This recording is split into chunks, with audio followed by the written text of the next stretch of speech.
So what you're looking at is a stereoscope, which is normally used for looking at aerial photographs. And actually what's underneath here is an aerial photograph, because each of the pairs here comes from an aerial survey of the state of New York.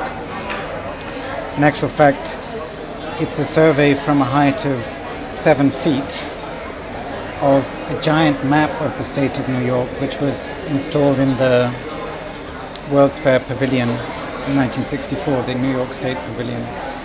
So they produced a terrazzo, which is a giant copy of the Texaco road map of New York. And after 40 years, then, as the photographs show, it's rather been subject to natural processes, and it really struck me that the map is turning back into a landscape. So it really, what I did was to make a complete survey of the state of New York from a height of 7 feet in a series of 2,500 overlapping photographs. And just like an aerial survey that's used for geology or cartography, in the overlap between the photographs, I was able to create an artificial stereo image. So that's really the origin of this installation. And as you're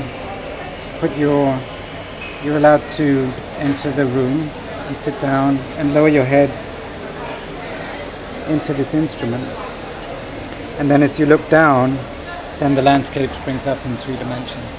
So what I wanted to do really was to make a room that is somewhere in between a surveyor's office, a kind of photo interpretation room, and a fun fair.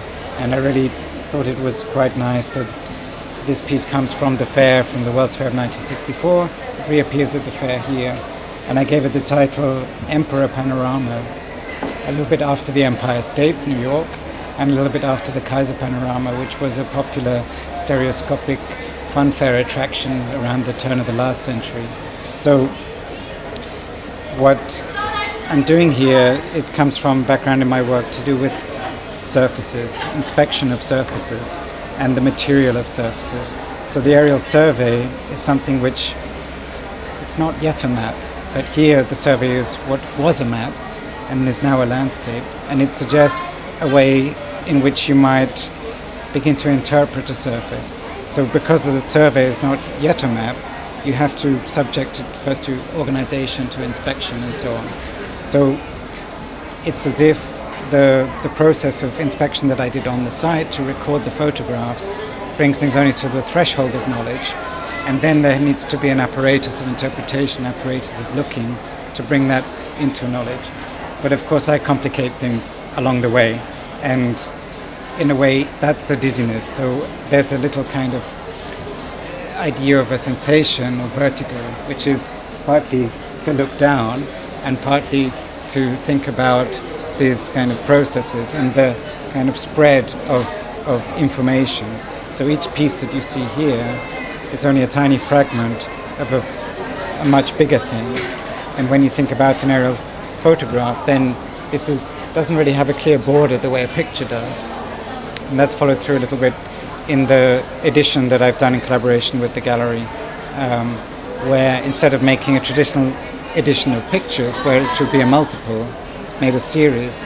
So each photograph from the survey will be printed in with one enlargement. So there will be a unique print from each piece.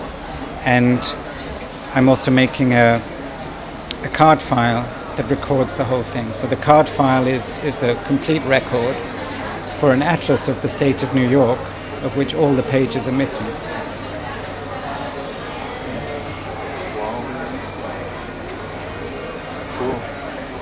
By the way, this N here you see is New York City, and actually most of where the city should be on the map is pretty much destroyed now.